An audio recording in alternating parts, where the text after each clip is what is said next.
Hello everyone, today I want to talk to you about how the Japanese media say that Lee Ruo is disheartened by the Triffin dilemma. In addition, regarding the issue of American soft power, some articles claim that the US is destroying its own soft power. It's worth asking just how many divisions or troops are actually stationed in the so-called teaching center. The concept of soft power was proposed by the former dean of Harvard University's Kennedy School of Government, Joseph Nye, who is known as the master of soft power. He passed away on May 6 this year at the age of 88. The following article is the last piece he wrote for Project Syndicate before his death.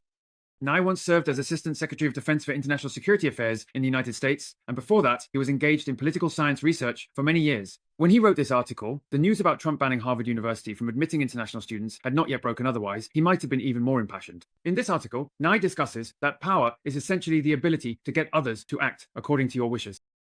This can be achieved through the use of sticks, by offering money that is, using carrots, or by using attraction, which is like offering honey. The first two methods, namely the stick and the carrot, are both considered hard power, while the third method, attraction, is what we call soft power.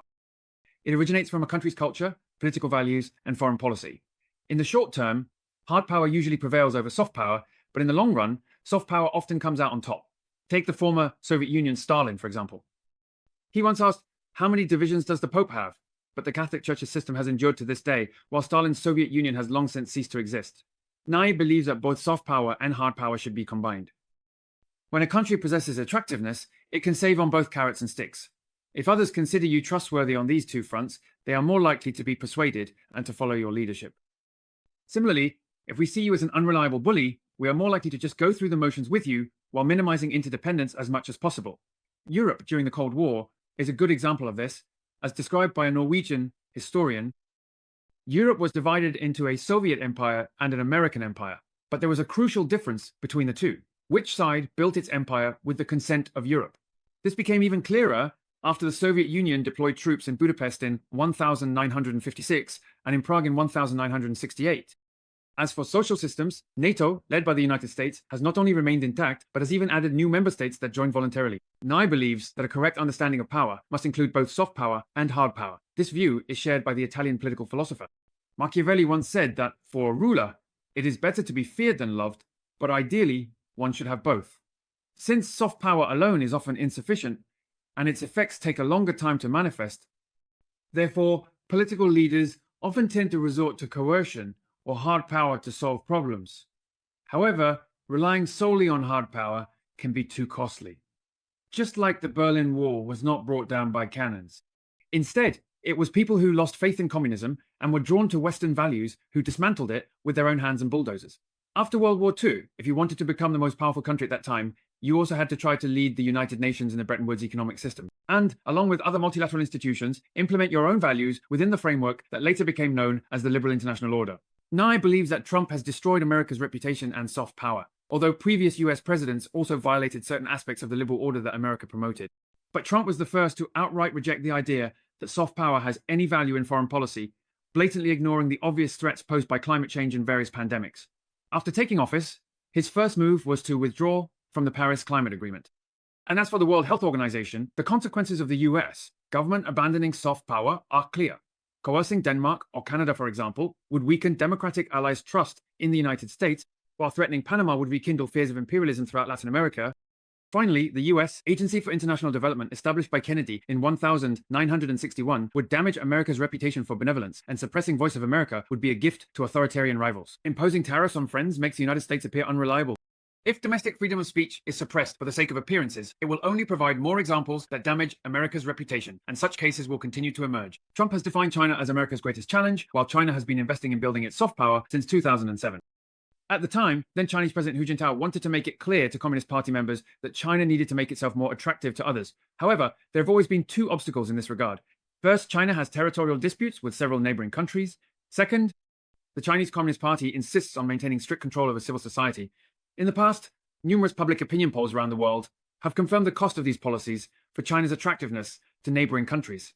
However, if Trump continues to undermine America's soft power, people can't help but wonder, what results will future surveys show in the coming years? Once trust is lost, it's not easy to regain. For many years, America's soft power has also fluctuated. During the Vietnam and Iraq wars, the United States was unpopular in many countries. But after all, a country's society and culture also stem from the actions of its government. Even during the Vietnam War, when people around the world marched in the streets, protesting American policies. They were singing songs from the American civil rights movement, like We Shall Overcome. So the question is, in the next 4 years, can cultural soft power continue to exist if the government's soft power declines? After the collapse of the Soviet Union, Russia lost most of its soft power, but China has been working hard to fill any gaps left by Trump. According to China's narrative, the East is surpassing the West. If Trump continues to undermine the trust of allies, what will happen then? Clinging to imperialist ambitions, dismantling USAID, restricting Voice of America, challenging domestic laws, and withdrawing from United Nations agencies, or while competing with China could very likely lead to failure and make it difficult to restore everything that has been destroyed. It's not impossible, but the cost will be high. So, what are the key takeaways? At the end of the article, there are a few reflections. First, when the United States once dominated the world, soft power was extremely important. Beyond politics, American products like the iPhone were sold worldwide, and Tesla electric cars were once seen as stylish vehicles. Sold of these brought enormous benefits through soft power. In the future, this may quickly fade away. Second, regarding the US dollar, the Trump administration has undermined soft power. It's easy to break but hard to rebuild. In the future, it will be nearly impossible for the outside world to trust the image that America has projected. So, if the party in power dares not act, it won't work. While the US may gain short-term financial benefits, the long-term damage to America will be difficult to repair. If you want to talk about it, take the article from Nikkei on May 19 as an example. It says that in a world lacking base currency, 40 years after the Plaza Accord, the US is deeply trapped in the Triffin dilemma, which was discussed back in September 185. There was no initiative. In order to jointly address the problem of the overvalued US dollar exchange rate, developed countries signed the Plaza Accord, which led to a significant appreciation of the yen. Within the Trump administration, there was a prevailing atmosphere of emulating the Plaza Accord, with talk of rebuilding the global monetary order. As a base currency, the US dollar brings both strength and burdens to the United States. Right now, you are passing this dissatisfaction on to the entire world. The level of awareness is far higher than 40 years ago, yet today's situation of the US confronting the whole world is reappearing once again. Will there be a world without a base currency in the future? On April 25th, the heads of more than a dozen major financial institutions, including the large American hedge fund Citadel Investment Group, successively entered the Eisenhower Executive Office building in the western area of the White House. The person they visited was the chairman of the White House Council of Economic Advisors, Stephen Millan. Millan is an advocate of the Mar-a-Lago Business Agreement. In fact, this is not a truly meaningful agreement. It is merely a version 2 of the Plaza Accord. In this so-called Mar-a-Lago Agreement, Millan proposed taking multilateral coordinated intervention measures to artificially manipulate the exchange rates of the US dollar, Japanese yen, and euro in order to prevent the dollar from appreciating. American financial executives cannot ignore this, and Millan has held this position since March of this year. A key figure from the Hong Kong Economic Advisory Council convened a meeting and called on financial industry professionals. Privately, these insiders revealed that Mr. Millan makes them feel a sense of danger and unpredictability, with uncertainty about what might happen next. This has caused market participants to shrink back and hesitate. The United States has already shifted from free trade to protectionism, using tariffs as a weapon, and is also pressuring its allies, Japan and Europe, to increase their military spending. In addition, the Trump administration keeps making provocative remarks. Among these is a devaluation of the US dollar, aiming to bring about a Plaza Accord too. But if you look at it from another perspective, namely, from the standpoint of defending the US dollar's status as the world's reserve currency, it becomes much easier to understand just how lacking in common sense the Trump administration really is. The key to understanding this issue lies in the term, the dilemma. This is a term that Millan likes to use. The dilemma refers to a situation where, if a base currency is widely used overseas, the increased demand causes its exchange rate to rise. When a country's currency becomes overvalued, its export competitiveness will decline and trade deficits will appear. What happens globally? Because the world prospers from the deficits of the hegemonic country issuing the base currency, the demand for the base currency keeps increasing, which in turn creates a spiral where that country's currency appreciates even further. This means that the country issuing the base currency bears the responsibility of maintaining both the stability of the international foreign exchange system and the stable economic growth of its own nation.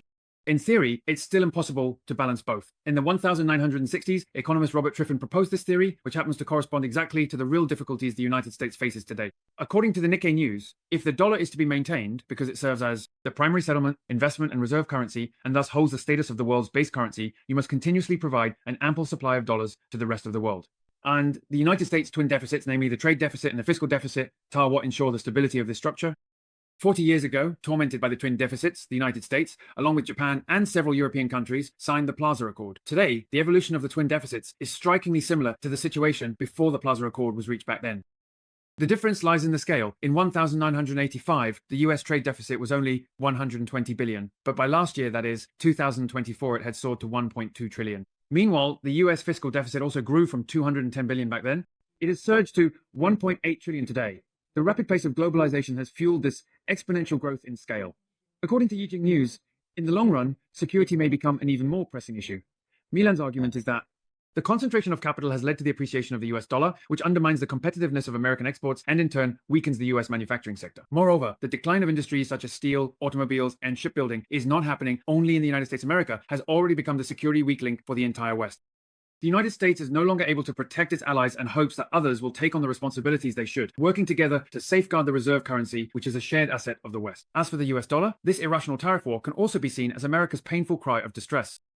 Data News also pointed out, ironically, that actions originally intended to protect the US dollar have ultimately backfired on the dollar itself. For example, the so-called status of the reserve currency is most likely to be undermined as a result of the US government launching a tariff war, along with the trust crisis caused by inflation. Yijing News says that distancing from the US dollar has become a hot topic in London's financial district today. For rating purposes, the US sovereign credit rating has been downgraded. The US is trying to get out of this huge dilemma. The US and the US dollar are heading down a path that could lead to self-destruction. This reckless gamble, even at the cost of self-harm, will make it impossible for anyone to remain unaffected. In summary, the first-generation debt ceiling issue is indeed a major problem facing the United States. There really is no way to have it both ways. You can't enjoy all the benefits of dollar hegemony, like printing unlimited money to spend, or even using the dollar as a weapon to sanction others without also bearing the negative consequences that come with it, such as the twin deficits caused by dollar dominance. Second, Trump saw the problem, but he made the wrong bet. The truth is, there is no painless way to reform. Trump didn't want the American people to pay more taxes. He didn't really want to cut spending either, and instead naively hoped the whole world would pay America to solve its problems. How could that possibly work out? If things go wrong, a collapse in the credibility of the US dollar and US debt could trigger a massive financial disaster.